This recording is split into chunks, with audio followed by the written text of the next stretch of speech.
My first ever experience with a G50 was back with this in 2021 when it was under the Maxus G50, guys. Now, running under the popular MG badge, this G50 Plus LUX 7-seater is a massive step up. And I would like to thank personally MG Philippines for lending me out this G50 Plus LUX 7-seater, and to MG Greenhills for allowing me to shoot in this location. And plus, I wanted to cover both variants. Yes, this G50 Plus LUX comes now in 2 variants. And another thing to take note, I've driven the G50 middle trim variant late last year because I knew down the line I was going to drive this bad boy LUX top of the line variant.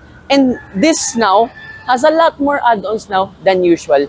You still get the shiny, chintzy, glitzy grille up at front, but it's so cool behind here in the service center. I saw a particular one with a blacked out grille, which looks better in my opinion. However, this G50 aims to be more luxurious than usual.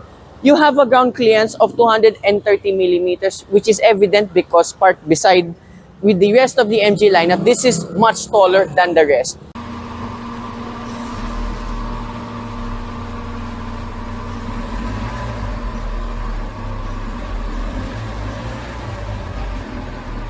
And two, with this top of the line variant, these are running on 215, 55, and 17 series tires and wheels respectively, because the comp had much smaller 16s only. An array of LED lights with repeaters too on the side mirror, and just look at the side profile. This G50 is a really long vehicle. This MG G50 Plus might be still familiar to some because under the previous guys, you still have here a 1.5 liter turbocharged 4-cylinder engine, but this time, this one is mated to a 7-speed wet type dual clutch transmission. Now this one produces 178 horsepower and 285 Newton meters of torque. That is the keynote of this vehicle, wet type dual clutch transmission, because back when it was under the Maxus, guys, I was not a big fan of this transmission, but having driven this now for a couple of days, this is a much better drivetrain. Back at the side profile of this MG G50 Plus, this being now the top of the line variant, there's a lot more chrome now than usual, and you get the addition too of roof rails. And as you can see on frame, I'm a very small guy at 5'4".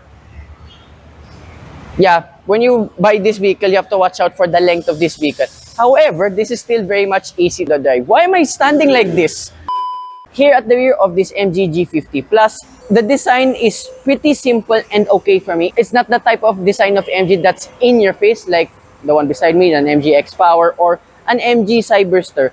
And specialty of this MG G50, you may have a manual tailgate, but that is completely fine with me. You have a total boot space here of 324 liters. You have a cubby space here on the right, a halogen lamp on the left side, and underneath there's extra storages here even for your tire repair kit. How about that? And it will extend once you fold the third row down. And look at that now, you can fit a lot of suitcases and bags here. This might be the issue for some, since these second row captain seats do not fold all the way down. And if you are after more on the practicality side of things, there is an 8-seater version available for this MG G50 LUX. That's why I shot here in Greenhills to perfectly demo to all of you guys, and it will extend to almost around 2,100 liters of space. Like that of the G50 Plus middle trim variant, visually everything here is exactly the same. Apart, you get squeegee materials and a lot of leather now with this top of the line variant. Here in the door card, you get again the squeegee material and leather soft pads for your elbow. And I like this black gloss trim around in the door handles itself. Here's your engine start stop button, opener up, and you are greeted. You have every time you have an analog tachometer, speedometer with a multi-information display right in the middle, which displays all of the stuff that you just need. Here on the left side of the dashboard, you got your side mirror and headlight level adjustments, along too with your light controls. That's because this is your column shifter. Yes, another column shifter vehicle on the channel. So everything here on the left is for your wiper and your indicators. But I got used to it pretty quickly. And the steering wheel, this is much better than the polyurethane of the Combine. And these are your buttons. So on the left side, you get your cruise control functions. And on the right side, you get your volume and phone connectivity buttons as well. And like all of the MG G50 variants, you have paddle shifters. This is much more fun to drive than some of its competitors. So let's get to the driving segment just in a bit. And here too, you have a 12.3-inch infotainment system. You have Apple CarPlay, and sadly for us under users, you have QD-Link mirroring system only. But it's like with every other mirroring app, it's very easy. You can just control it here in the infotainment system or through your phone itself. Then long swipe this down, there's more controls here. So you can actually change the modes of the screen itself. So I usually leave it in dark mode. Radio functions here too on the right side. And yeah, pretty simple here in the infotainment system, just along with a few features with this MG G50 Plus.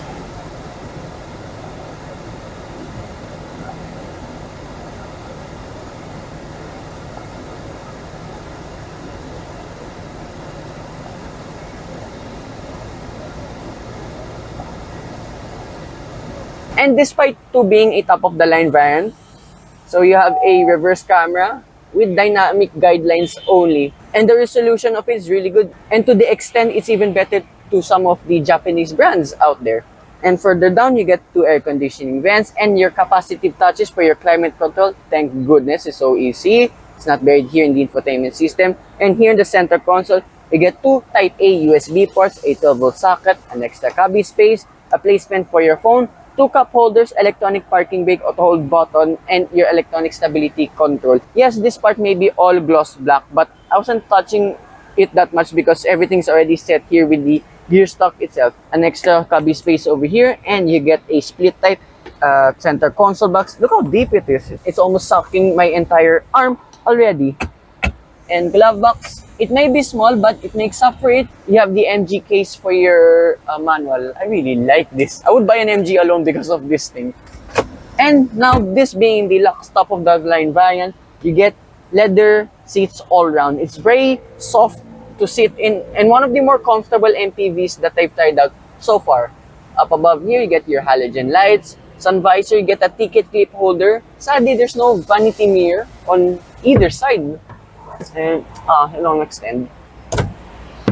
Oh, just so now too, below the center console, you get a much larger cubby space. Oh, it's only tilt. And the best part about this MG G50 Plus models throughout the lineup is the second row itself. And this being the LUX top-of-the-line daddy goodness, you get captain seats for this vehicle. You get armrests and placement here for your phones too. How about that? Here in the door card, pretty much the same like the ones in front. And unlike the previous, which was under the Maxus, guys, there was no more seat back table for this MG G50. That was my favorite part of the latter. But at least it makes up for, you have triple map pockets on either side to the point you can just relax here. Yeah, this is the best part legit of this MG G50 Plus because it kind of gives you a VIP treatment without breaking the bank. So more on that later on. Here in the middle, you get two cup holders and controls too for your air conditioning system, along too with the Type-A USB port, 12-volt socket, and an extra storage just down below. Air conditioning vents on either side, and along too with a dome light. Oh, binaway, there's a third row. And finally here at the third row, it's a bench type 2. Oh, look at that. Feet, knee, and headroom is just good enough for me. Remember, I'm a small guy. I'm only a 5'4". And usually, when it comes to the third row, the map pockets of the second row are not present. But for this G50, it's all here. That's a nice touch. You get cup holders and a seat belt holder on either side. That's the only toys with this G50. Along to, let's not forget, the air conditioning vents up above. So nice to sit here without even adjusting the second row that much. Yeah, it's really spacious. Then you can sit 3 to 5 of my type here at the rear if needed. Oh, so the cushion of the middle seats is a little bit softer than either side, but the back is the same throughout.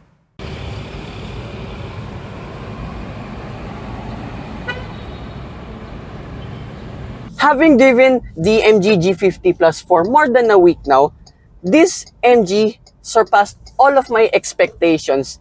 The G50 is literally everything that I want in an MPV. It's got enough features, it's fuel efficient, and when you want to,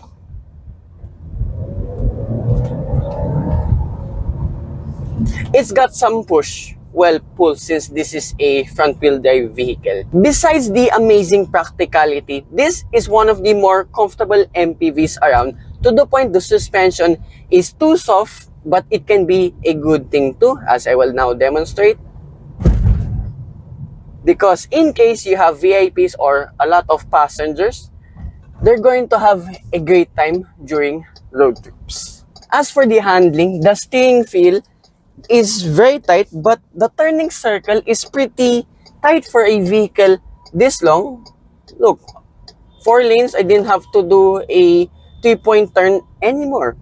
The NVH, on the other hand, is average, but I can put it just above average. Tire noise is present, but it's not as harsh as you think. Also, it may just depend on the type of surface. Luckily, here we're around in Greenhills, so at a very smooth surface, it's actually really good.